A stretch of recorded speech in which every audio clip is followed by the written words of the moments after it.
물에 행하지 않으면, 5절에 보면 사람 물에 행하지 않는다 했어요. 이 물에 행하지 않는 주님에 대해서 말씀을 살펴보도록 하겠습니다. 이재철 목사님이라고 주님의 교회 목사님 있으셨죠? 네, 이재철 목사님의 교회에 이 장로님이라는 분이 계셨는데 그분 이제 간증을 이재철 목사님이 해준 거를 제가 들었는데 이런 얘기입니다. 그 미국의 뭐 캘리포니아인지 어딘지 뭐 지역에 그 장로님 친구가 산다 해서 이 장로님이 노르러 가신 거예요. 노르러 갔는데 장로님이 덕이 많으셔가지고 그 무슨 모임이 있다 해서 육개장을 이제 그 한인들이니까 이제 우리나라 음식 먹고 싶어 하시잖아요. 그래서 80g을 끓이신 거예요. 근데 모임을 이렇게 이제 육개장을 먹고 이제 즐거운 시간인 줄 알고 이렇게 했는데 이야기를 들어보니까 이게 뭐 즐겁게 모이는 모임이 아닌 거예요. 육개장을 먹고 한국 사람들을 육개장을 그 이민 사람들을 맛있게 먹고 한국의 향수를 이야기하는 즐거운 시간이 아닌 거야 이게. 네, 음식을 베푼 건 중요한 건데 그분들이 어떤 의도로 모였던 분이냐면은 그 한 교회에 그 고질적인 병폐가 뭐냐 오히려 목사님파와 담임 목사님파의 싸움이 있는데 어느 교회든지 있었는데 그 교회는 유독 심해가지고 둘이 싸우다가 서로 전면전이 벌어진 거예요. 그래서 그 전면전이 벌어져서 이제 어느 한쪽을 쫓아내자 이제 결의를 하는 그런 상태까지 온 거예요. 둘 중에 하나는 쫓아내야 돼. 이제 한 교회에서 예배를 따로 드리다가 싸움박질을 하다가 이제는 도저히 참을 수 없는 단계까지 가서 이제 내일이면 만나서 한쪽을 완력으로 힘으로 쫓아내기로 이제 결의하는데요. 근데 이분들은 파가 뭐냐? 담임 목사님 파 사람들. 근데 그 사람이 80명이 있었어요. 80명이 있어서 육개장 한 그릇씩 얻어먹고 내일 이제 나이 받아서 이제 주에 오면은 이제 따로 예배 드리지 말고 이거 뭐 한 교회에서 따로 예배 드리니까 덕도 안 되고 이게 영광도 안 되니까 이제는 사생계획단을 내려서 강제라도 뭐야 오히려 목사님 팔을 이 교회에서 추방시키자는 결의를 가지고 육개장 한 그릇씩 들고 있었는데 그때 당시에 주님의 교회가 지금도 유명하지만 엄청 유명한 교회잖아. 그리고 이재철 목사님이 성자라고 다 유명하잖아. 그래서 그 이재철 목사님네 교회 다니던 그 장로님한테 이 상황이 돼서 장로님은 어떻게 생각합니까? 고교를 물어본 거예요. 이분이 그 얘기를 하는 거예요.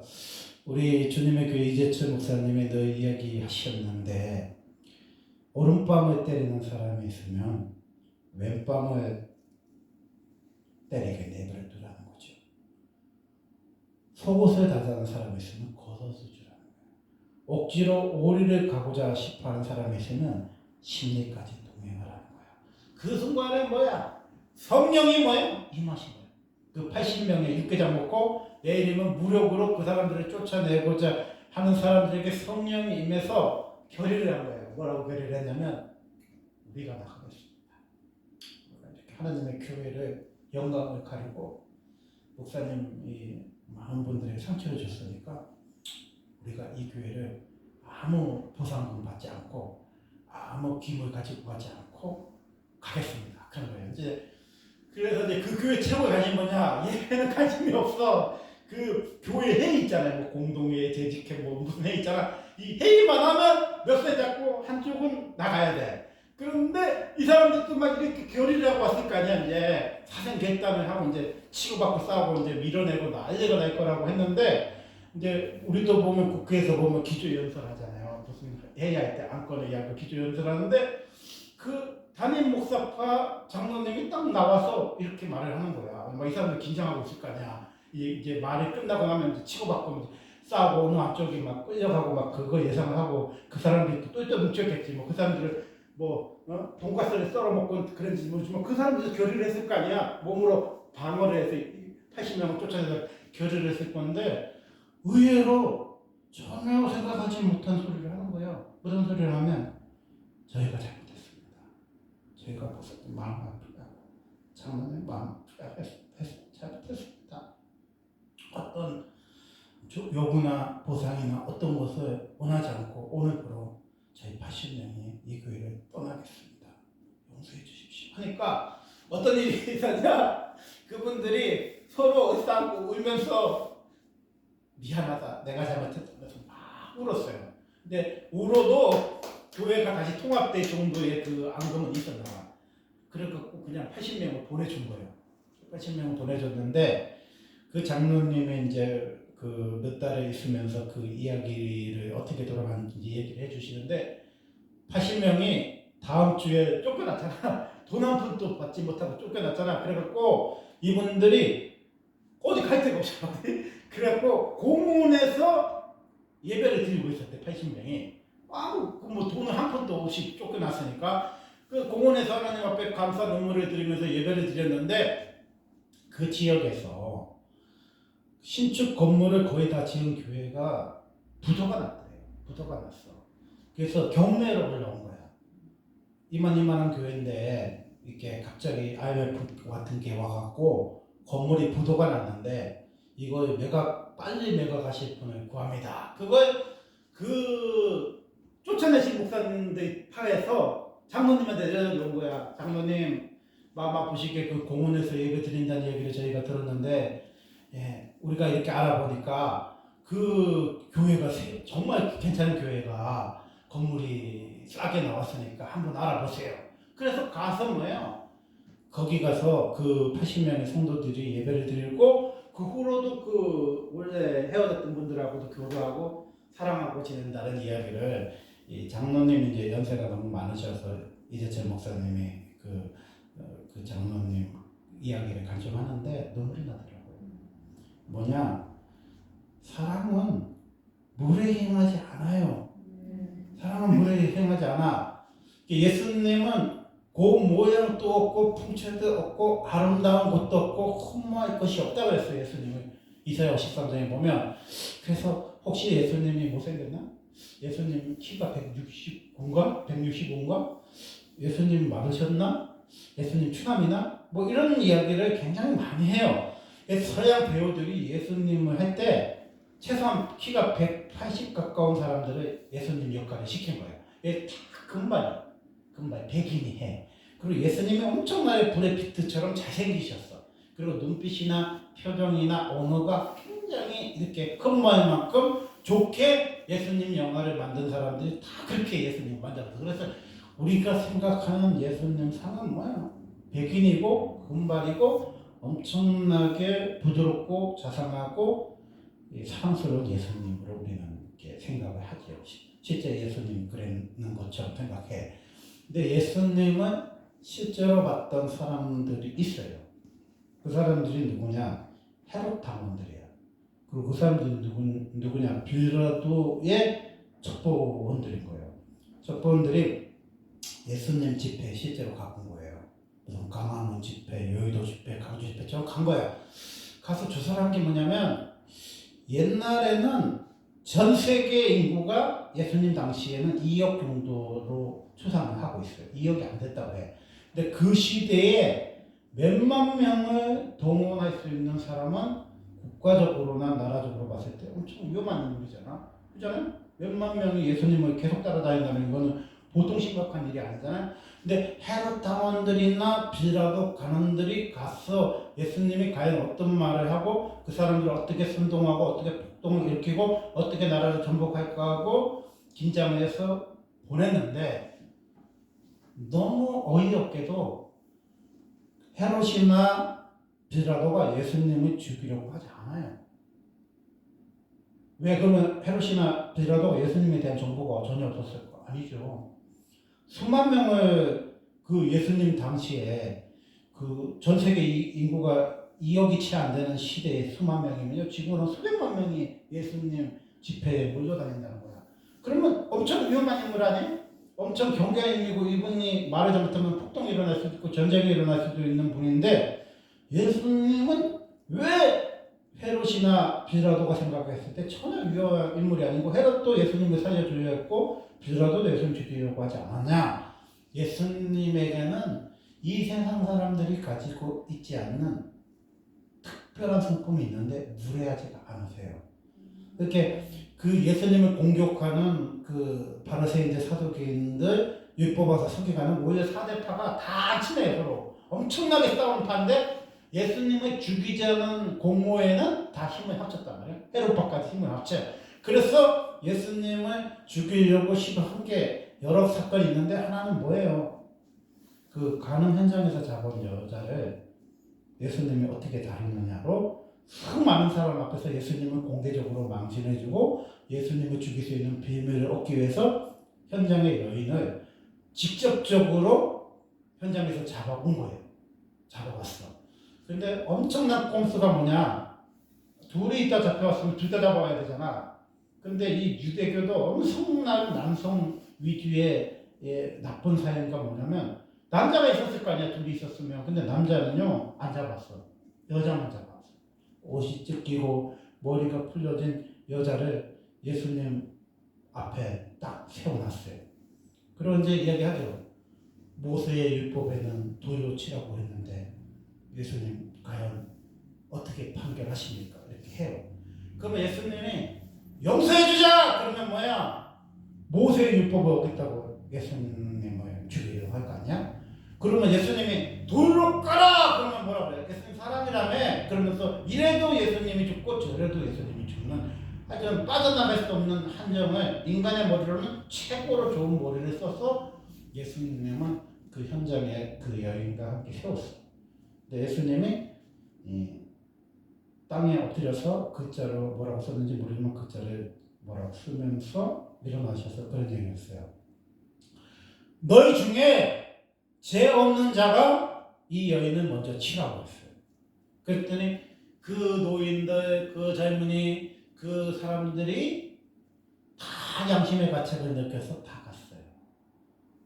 근데 예수님과 여인이 딱 남았어요. 근데 그 여인이요, 그 어수선한 상황에서 도망갈 수 있는 기회가 분명히 있었음에도 불구하고 그 찢겨진 모습, 헝클어진 모습을 가지고 예수님과 단둘이 남았어요. 예수님 그런 얘기했어요. 나도 너를 정죄하지 않는다. 다시는 가서 죄를 범하지 마라. 그 예수님의 표정이나 언어나 눈빛은 어땠을까요? 예수님은요, 눈빛이 따뜻하십니다. 엄청나게 따뜻하고 자애로운 눈빛이세요. 그 여인을 바라보는 눈빛이 어땠을까요? 안쓰럽기도 하고 불쌍하기도 하고 마음 아프게 하도 슬퍼하시는 그 눈빛이었어. 그 언어는 이 세상 어떤 사람이 표현할 수 없을 정도로 부드럽고 따뜻하고 아름다운 눈이셨어요. 그래서 그 예수님의 모습을 보면서 그 여인이 뭐라고 하냐? 주여 그랬어요. 주여 그랬어요. 예수님을 그 제약된 벗겨진 채로 헝클어진 머리로 수많은 남자들에게 돌을 맞아 죽을 수밖에 없는 그 여인이 예수님 그랬어. 너희들을 정죄하는 사람들이 어디 있느냐? 그러니까 그 여인이 이렇게 했어요. 주여 없나이다. 그 여자가 목숨을 살고 싶으면 도망갈 수 있잖아. 근데 안 도망갔어. 왜? 주님의 영광을 압도했기 때문에. 주님의 사랑에 압도해서 그 여인이 이렇게 해요. 주여 없나이다. 그럼 뭐만 있는가? 세상과 나는 강고독고 구속한 주만 보이도다. 그 여인의 눈에는요 예수님만 보이는 거예요. 그 여인의 생애가 어떻게 됐습니까? 그 후의 생애가 예수님만 보여요. 예수님의 어떤 제자들도 그녀의 과거의 직업에 대해서 그녀의 삶에 대해서 정죄한 사람은 없었습니다. 그 여자는 최초로 예수님의 제자였습니다. 여제자. 그리고 그 여자는 어떤 분입니까? 자기 생애를 들여서 모은 돈을 옥합을 깨뜨려서 눈물로 머리로 예수님을 발을 닦았던 여인이었고 그 여자는 어떤 여인이었습니까? 예수님 십자가까지 따라간 여인이었고 예수님의 십자가에서 유일하게 예수님 제자는 요한밖에 없었고 예수님 엄마, 예수님 이모 그런 사람들밖에 없는데 유일하게 여자분 중에서는 막달라 마리아밖에 없었습니다. 그리고 예수님이 장사 지내서 3일이 되던 그 새벽에 또 예수님의 제자 단 한 명도 무덤가를 찾아오는 여인이 없었는데 여러 여자들과 함께 마리아라는 여인이 예수님을 찾아갑니다. 그때 이 여인들이 고민하죠. 이 군중 충직이들이, 이 군인들이 동굴을 열어줄까? 동굴을 안 열어주고 해코지하면 어떻게 할까? 걱정하고 가는데 가보니까 뭐야? 동굴이 돌이 굴려져서 머지같이 서 있고 군병들이 도망가고 없는데 천사들이 신옷을 입고 내려와서 왜 사랑의 신 예수님을 죽은 자 가운데서 찾느냐 그래요.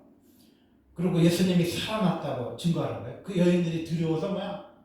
다 예수님의 제자들에게 알리기 위해서 기쁜 소식을 전하기 위해서 가버렸어요.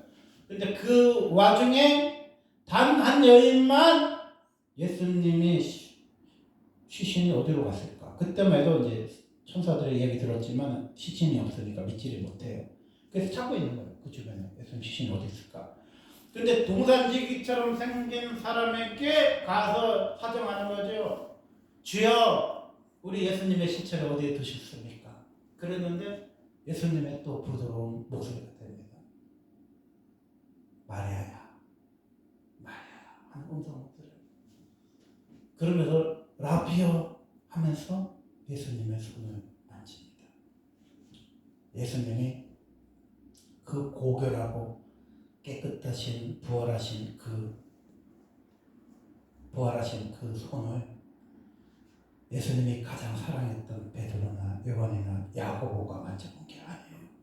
예수님의 이제 가룟 유다 죽었으니까 11제자가 예수님을 만져보고 예수님의 엄마가 예수님 손을 먼저 만져본 게 아니에요. 이 역사상 가장 먼저 예수님의 손을 만져본 사람은 마리아였습니다. 마리아는 왜 예수님의 손을, 부활하신 예수님을 최초로 만져볼 수 있는 그 귀한 은혜를 받았을까? 그 여인이 그랬잖아요. 주여 없나이다. 나를 중재하는 사람이 없나이다.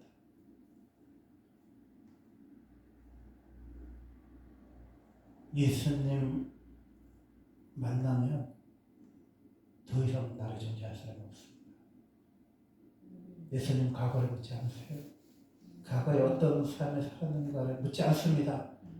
예수님은 제 용서하시기 위해 십자가에 돌아가시기 위해 이 땅에 오신 현현하신 하나님의 사랑이세요. 그래서 예수님은 결코 무례하지 않으세요. 어떤 처녀든 어떤 세리든 어떤 죄인에게도 부드럽고 따뜻하고 아름다운 그 예수님의 언어로 그들을 사랑하셔요. 그래서 해롭 당원들이 예수님을 봐도 위험한 인물이 아니야. 저들도 사람들이 아무리 첩보원을 심어놔도 예수님 이름에는 폭동이라는 말도 없고 예수님의 이름에는 살기라는 말도 없고 힘으로 로마를 없애서 독립하자는 얘기도 없어요. 예수님은 너희 뭐야? 하나님의 나라가 이 땅에 임하시는 거예요. 근데 그 나라는 어떤 나라예요? 용서의 나라입니다. 아멘. 그 나라는 어떤 나라예요? 사랑의 나라예요. 아멘. 그 나라는 어떤 나라예요? 오래 참음의 나라라고 주님 말씀하시는 거예요. 너희가 976가지를 행해야 천국에 간다고 주님 말씀하지 않았어요? 신령이 강한 자는 복이 있나니 천국이 저희 것이라고 했어요. 애통하는 자는 복이 있나니 저희가 위로를 받는다 했어요. 긍휼히 여기는 자는 복이 있다고 그랬습니다. 긍휼히 여김을 받는다고 그랬어요. 그게 뭐야? 천국 언어라는 거예요. 예수님은 어린아이를 너무너무 좋아하셨어요. 애들 가라는 말 있잖아요. 근데 그 애들이 천방지중 애들이 예수님한테 기도받으러 왔을 때 제자들에게 그 애들을 말리지 말라고 했어요. 천국은 저희들의 것이라고 했습니다. 예수님 어린아이 너무너무 좋아하세요. 그리고 그 뽕나무, 지금 모르는데 도요감난 나무라고 하는데 어쨌든 뽕나무 위에 올라가 있던 삭개오가 예수님을 보고 싶어서 쳐다보고 있을 때 예수님 정확하게 삭개오 이름을 부릅니다. 삭개오야, 삭개오야, 내려오라. 내가 너희 집에 유하리라. 삭개오는 세리장이었어요. 돈이 많았어요. 그리고 권력도 엄청났어요. 근데 외국노였고, 그리고 친일파처럼 그런 사람이었어. 그래서 삭개오는 키가 작아서 옛날에 친구 없었지만 부자가 된 후에도 그 사람의 집에 가는 사람도 없고 그 사람하고 친구한 사람도 아무도 없었는데 예수님은 삭개오의 친구가 되시기 위해서 이 땅에 오셨어. 그래서 삭개오 보고 내려오라고 말씀하셨어. 많은 사람들 수군거렸죠. 저 세리의 집에, 세리가 집에 예수님이 어떻게 가서 먹고 마시고 즐거워하실 수 있을까? 예수님이 가셨을 때 삭개오가 고백합니다. 주님, 나의 재산 절반을 가난한 사람들에게 나눠주겠습니다. 누구의 것을 뺏은 적이 있으면 4배나 물어주겠습니다. 왜 삭개오는 예수님이 뭐 병을 고쳐준 것도 아니고 키가 작은 삭개오를 키가 크게 해주신 것도 아닌데 왜 삭개오는 그렇게 좋아서 그렇게 일생을 사랑했던 돈을 버렸을까요? 우리가 어떻게 하면 주인을 바꿀 수 있어요? 만몬이 주인인 우리의 삶 속에서 어떻게 하면 주인을 바꿀 수 있습니까? 예수님 만나면 바꿀 수 있어. 내 재산의 절반이라도 예수님을 위해서 줄 수 있어. 남에게 아픔을 줬던 재물이라면 4배나 갚아줄 만큼 삭개오는 거듭난 사람이 될 수 있어. 왜? 예수님이 이제 나의 주님이니까. 일생은 주님이 나를 사랑하시니까. 예수님이 내 마음속에 계셔서 영원히 하나님 나라 그날까지 나의 친구가 되어주시니까. 예수가 친구가 되는 분은 외롭지가 않대요. 세상 친구가 끊어져도 마음 아프지가 않대요. 왜? 예수님이 하루 종일 나의 친구가 되시니까. 하루 종일 나와 웃으시고 나와 즐거워하고 나와 기뻐하시고 나와 동고동락하시기 때문에 세상 친구가 끊어지는 아픔도 가난한 아픔도 슬픔 아픔도 더 이상 아픔이 되지 않는 거예요. 부자 나사로에 나온 나사로가 왜 외로워도 슬퍼도 나는 안 그렇습니까? 참고 또 참고 일어서서 있습니까? 거울을 보면서 용기를 냈습니까? 테리우스가 있었어? 안토니가 있었으면 아니에요. 나사로는 왜 그렇게 가난한데도 그렇게 병든데도 친구도 한 명 없고 버려진 개들이 한 대를 앓고 있는데도 배고프고 병 걸리고 죽었을 때 단 한 명도 오지 않는 무용고 시신으로 죽었으면서도 그 사람은 충분할 수 있었을 거예요. 유일하게 나를 버리지 않는 주님이 계셔서 그래요. 병 걸린다고 떠나시는 주님이 아니세요. 여러분이 감사하고 여러분을 버리시는 주님이 아니세요. 여러분이 배우지 못했다고 함부로 대하는 주님이 아니세요. 그것도 잊지 못한 제자들을 천국에서 가장 영광스러운 12보좌에 세우신 분이 누굽니까? 예수님이세요. 다른 세인들이 예수님의 제자들이가 상종하지 못했던 이유가 뭐냐? 겨우 다른 거야. 자기들은 초급 회라오, 중급 회라오, 고급 회라오까지 배운 바울도 있었는데 이 사람들은 아람어도 못 읽네. 그때 당시 유대인들의 언어가 아람어. 아람어를 못 읽어. 글을 못 읽어. 그래서 사람들이 공격하기를 뭐야? 예수님의 배움이 없는데 글을 읽는 게 신기하다. 예수님의 제자들이 글을 모르는 무식한 제자들인데 저렇게 말을 잘하구나. 사도행전에서 놀랐습니다. 그럼 입장을 바꿔놓고 한번 생각해 보세요. 여러분이 예수님이라면 어떤 사람을 제자로 삼겠습니까? 유학파를 제자로 삼겠습니까? 명문대 출신을 제자로 삼겠습니까? 큰 교회 출신을 제자로 삼겠습니까? 그렇다면 그건 세상이지, 교회는 아니겠지. 예수님은 글도 모르고 공부도 배운 적이 없는 가방끈이 가장 짧고 세상에서 가장 소외받은 나사렛 갈릴리 스루바프 이런 지역에서 예수님이 누구를 선택하셨습니까? 가장 가난하고 가장 외롭고 가장 힘든 사람들을 예수님이 12명을 뽑으셨어요. 그 제자들은 예수님의 뭐에 감격했을까요? 물에 행하지 않는 예수님에 감격하신 거예요. 한 번도 사람처럼 취급하지 않은 개돼지만도 못하게 취급하는 강인들, 나라의 위정자들, 또 부자들의 눈빛에 그런 천명을 받았던 제자들이 나를 따라와. 너는 물고기 잡는 어부가 아니라 사람 잡는 어부가 되게 해주신다는 그 예수님 말씀에 그들은 철을 버리고 아버지도 버리고 그물도 버리고 온전히 예수님을 사랑하게 되었다는 거예요. 여러분이 차를 몰고 거리에만 나가면 여러분의 신분이 어떤지 세상이 어떤지 알 수 있어요. 나훈아 할아버지 말씀처럼 태수형 세상은 왜 이래? 여러분이 차 몰고 가봐.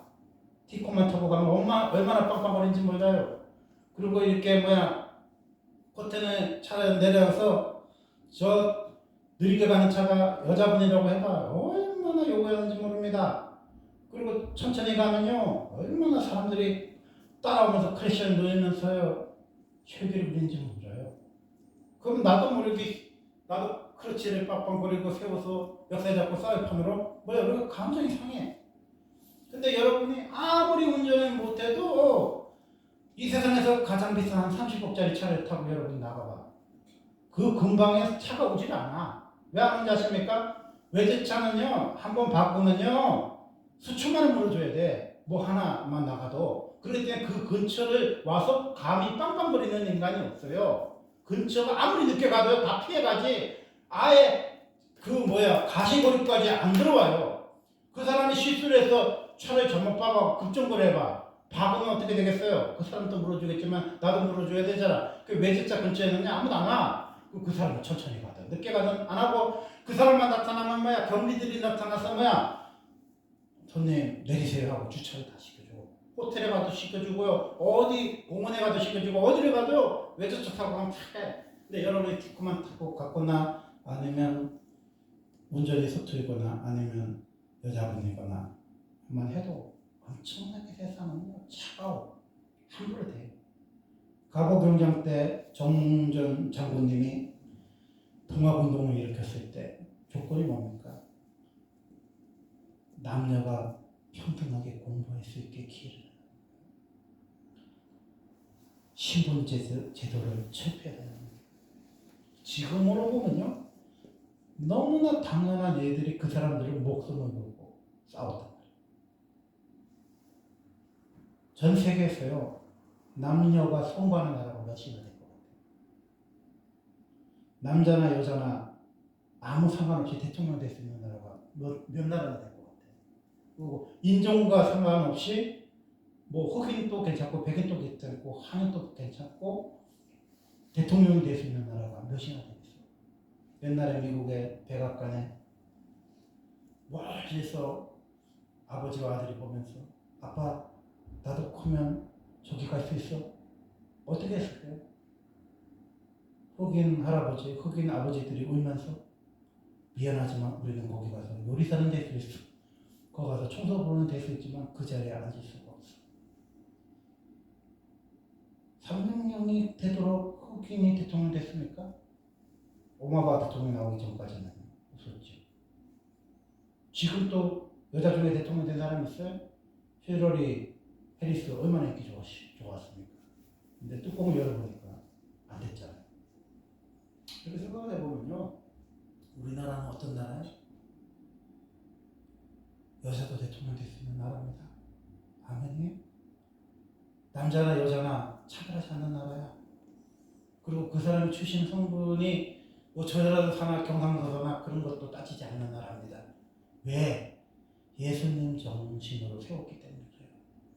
우리나라의 헌법에는 뭐가 있냐면요. 물에 행하지 않는다는 정신이 있어요. 그래서 우리는요. 지역을 차별하지 않습니다.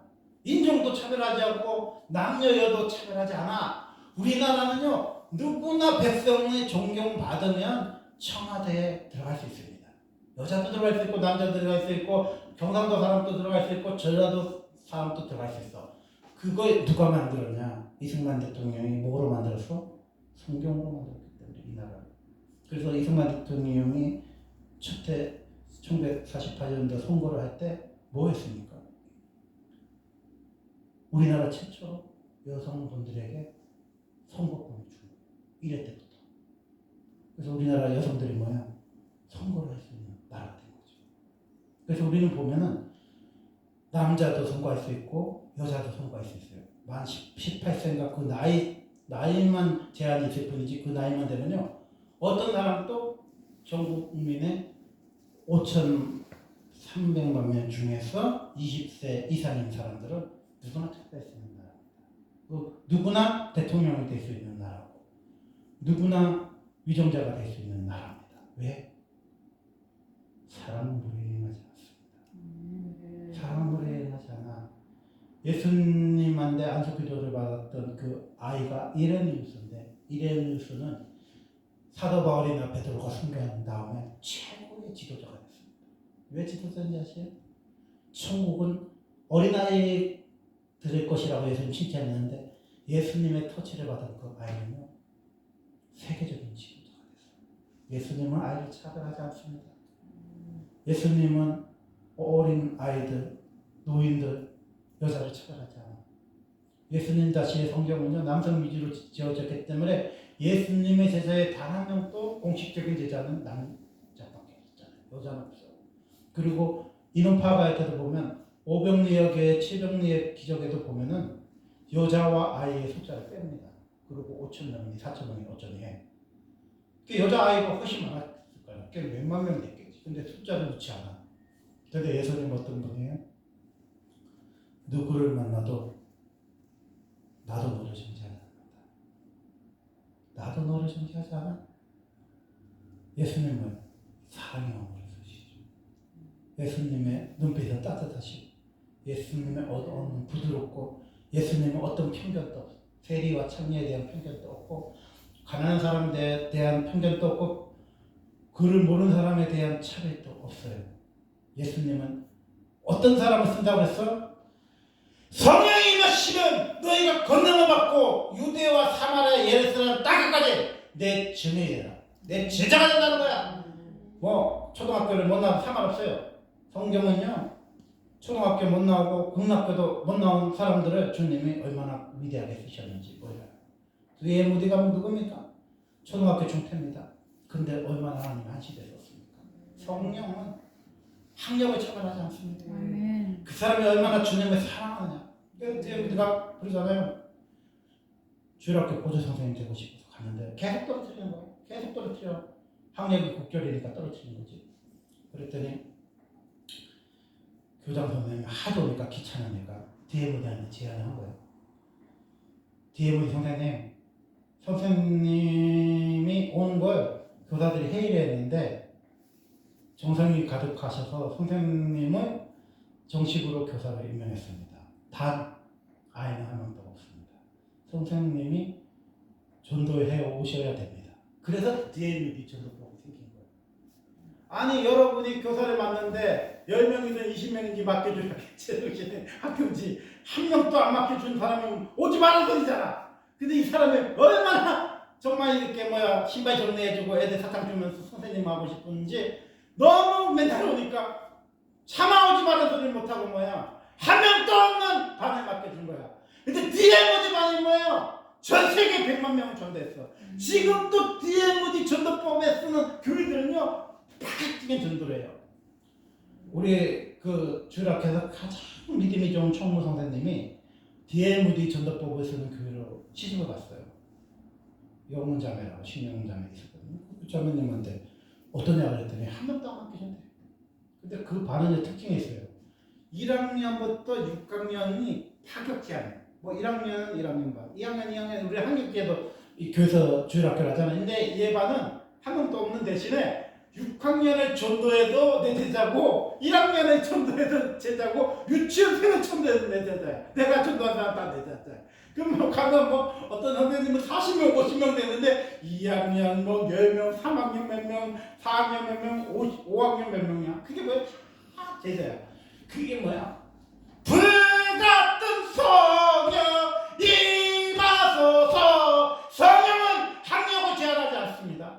성령의 능력을 제한하잖아. 성령의 권능이 임하면요 죄의 모든 전도법이 통하는 겁니다. 죄들이 우리가 제도권 속에 학교를 맡겨주면요 20명 맡겨줬는데 연말에 계산해보면 2명밖에 안 나는 사람도 있고 어떤 반에 가보니까 선생님하고 보조 선생님하고 3명이 학생 1명 놓고 공과하는 반도 있더라고. 참 기가 차지도 않아. 나중에 보면 선생님이 더 많아. 선생님하고 보조 선생님하고 해서 20명 가까이 있어요. 제가 고3에서 올라가는 애들을 다 스카우트해서 보조교사로 심어놨기 때문에 선생님은 학부에 대해서 한 100명만 되라고 심어놨는데 어느 반에 가보니까 선생님이 더 많아 학생들보다. 왜? 불을 받아야 돼요. 불을 받아야 돼. 그럼 한 명도 없는 반에 맡겨줘도요 수능에서 처음에 봉해요. 그 삼위교회 이명진 목사님이라는 분이 있는데 그분이요 한 명도 없는 반을 맡았는데 1000명의 제자를 만드신 분이에요. 저희가 그분하고 통화 한번 한 적도 있는데 왜 그런 일이 가능하냐? 주님의 불이요 너무 강력합니다. 너무 위대하셔. 너무나 커. 그래서 그 주님은 뭐예요? 학력에 얽매이는 주님이 아니야. 뭐 유학파라고 쓰고 콩교회 출신을 쓰고 명문대 나왔다고 쓰는 그 정도의 세상하고 똑같은 교회가 아니에요. 교회가 왜 교회입니까? 교회는요 미아원이 장로님이 될 수 있는 게 교회야. 청소부 권사님이 될 수 있는 게 교회입니다. 세상은 안 그렇잖아. 그러니까 나훈아 씨가 예수를 안 믿었지만 세상이 왜 이래 그러잖아. 태수요 세상은 왜 이래 그러잖아. 그 세상은 그런 거예요. 세상은 힘이 있는 사람이 높은 자리에 앉는데 교회에서도 높은 자리에 앉는 게 세상이야. 근데 진짜 주님이 다스리는 세상은요 강력하지 않아. 장로님 보러 왔는데 이 사람 막 국회의원이고 이 사람 막 재벌이고 근데 그 사람 신앙이 1도 없어. 그럼 그 사람 뽑아줘야 됩니까? 근데 B 후보는 초등학교도 못 나왔어. 근데 지금 이혼하셔. 근데 얼마나 덕망이 높고 성도님들한테 존경을 받고 목사님 사랑해. 그럼 누구를 찍어줘야 돼? B 총소부를 찍어주는 교회가 나와야 되지 않습니까? 그래서 저는요 교회를 기대합니다. 우리 교회가 언젠가 커지면은 미아원 또 장로가 될 수 있고 청소부 권사님도 권사님 될 수 있는 교회를 꿈꿉니다. 그분들이 침실할 때 저는 단 한 번도 그분들한테 내려주지 않아요. 빵은 왜? 거저받았잖아. 그러니까 뭐야? 거저주죠. 장로님 또 뭐야? 거저하세요. 권사님 또 뭐해요? 거저하세요. 뭐를? 예수님의 사랑을 거저주라는 거예요. 그런 교회가 우리나라에 있다면 우리나라는 무너지지 않을 것입니다. 예수님의 능리, 예수님의 언어, 예수님의 목소리를 여러분 그런 예수님